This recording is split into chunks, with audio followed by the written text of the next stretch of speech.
Halo semua,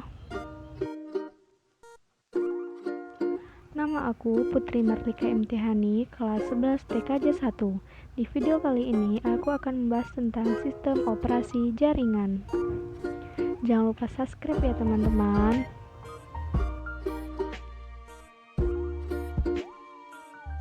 Di pembahasan pertama, aku akan menjelaskan tentang pengertian sistem operasi jaringan, prinsip dan cara kerja sistem operasi jaringan, dan spesifikasi hardware. Yang pertama, pengertian sistem operasi jaringan. Sistem operasi jaringan adalah sebuah jenis sistem operasi yang ditunjukkan untuk menangani jaringan. Umumnya, sistem operasi ini terdiri atas banyak layanan atau servis yang ditunjukkan untuk melayani pengguna, seperti layanan berbagi kertas, layanan berbagi alat pencetak atau printer, DNS service, HTTP service, dan lain sebagainya. Istilah ini populer pada akhir dekade 1980-an hingga awal dekade 1990-an.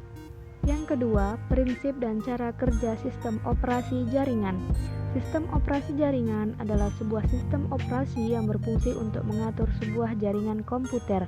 Pada sistem operasi jaringan memiliki prinsip kerja yang tidak berbeda jauh dengan sistem operasi pada umumnya, yaitu menghubungkan pengguna dengan hardware.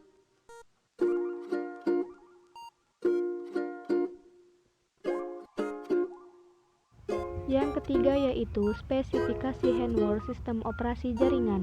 Spesifikasi hardware pada sistem operasi jaringan adalah kriteria hardware untuk membuat sebuah komputer yang berfungsi sebagai server jaringan. Sistem operasi jaringan sebenarnya hampir sama dengan sistem operasi yang kita pakai. Namun, pada sistem operasi jaringan memiliki beberapa perangkat lunak dan servis tambahan untuk bisa mengelola jaringan. Pembahasan.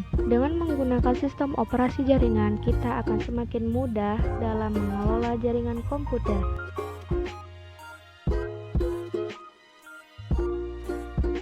Adapun contoh spesifikasi hardware jaringan pada sistem operasi jaringan adalah sebagai berikut.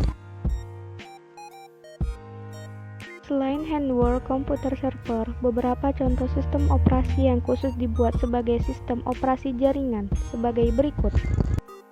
Pada komputer server, apabila kita menggunakan sistem operasi Linux, biasanya akan menggunakan tampilan teks. Karena selain lebih ringan, beberapa orang juga merasa lebih mudah menggunakan mode teks ketika menangani sebuah jaringan komputer.